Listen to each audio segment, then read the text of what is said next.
প্রিয় দর্শক বন্ধুরা, এই মুহূর্তের জন্য আপার প্রাইমারি থেকে গুরুত্বপূর্ণ খবর আপডেট, যেখানে ফিফথ কাউন্সেলিংয়ের অপেক্ষায় রয়েছেন ওয়েটিং প্রার্থীরা। তবে ওয়েটিং প্রার্থীদের কতজন ডাক পাওয়ার সম্ভাবনা এবার থাকবে, এই মর্মে বিরাট খবর আপডেট কিন্তু উঠে আসছে।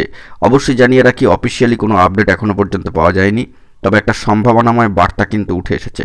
তো সেইটি তুলে ধরবার জন্য চেষ্টা করছি সামাজিক গণমাধ্যমের সূত্র ধরে। তো ভিডিওটিকে শেষ পর্যন্ত ওয়াচ করবেন, কোনোভাবে কিন্তু স্কিপ করবেন না, স্টিল নাও দেখবেন। চ্যানেলটিকে অতি অবশ্যই সাবস্ক্রাইব করে সঙ্গে থাকবেন।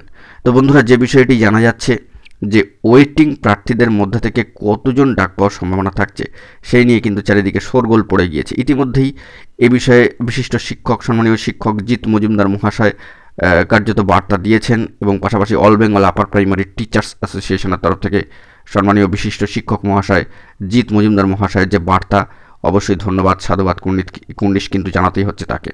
তো সেই মর্মে একটি বার্তা উঠে এসেছে। এবারে ওয়েটিং প্রার্থীদের মধ্যে থেকে কিন্তু প্রায় 350 প্লাস, অর্থাৎ সংখ্যাটি ধরলে সেই নিরিখে 350 প্লাস প্রার্থীদের কিন্তু ডাক পাওয়ার সম্ভাবনা। তবে অফিসিয়ালি এখনও পর্যন্ত West Bengal central school service কমিশনের সাইটে কিন্তু নোটিফিকেশান আসেনি, এলে সবটাই স্পষ্ট হবে। তবে আজ থেকে আমাদেরকে ফোকাস রাখতে হবে কমিশনের সাইটে এই মাসের শেষ পর্যন্ত।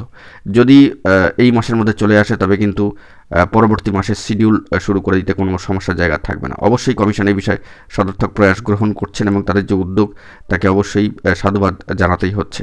তো এই মুহূর্তে দাঁড়িয়ে ওয়েটিং প্রার্থীদের মধ্যে থেকে সম্ভাবনা থাকছে 350 প্লাস প্রার্থীদের ডাক পাওয়ার। তো এই মর্মে বার্তা এসেছে সম্মানীয় শিক্ষক মহাশয়ের তরফ থেকে। তো পরবর্তী ক্ষেত্রে কী হবে না হবে সেটাই দেখার, নোটিফিকেশান জারি হলে এবং শিডিউল চলে আসলে। এখন এটুকুই, সকল ভালো থাকবেন, চ্যানেলটিকে অতি অবশ্যই সাবস্ক্রাইব করে নিয়ে সঙ্গে থাকবেন। ধন্যবাদ।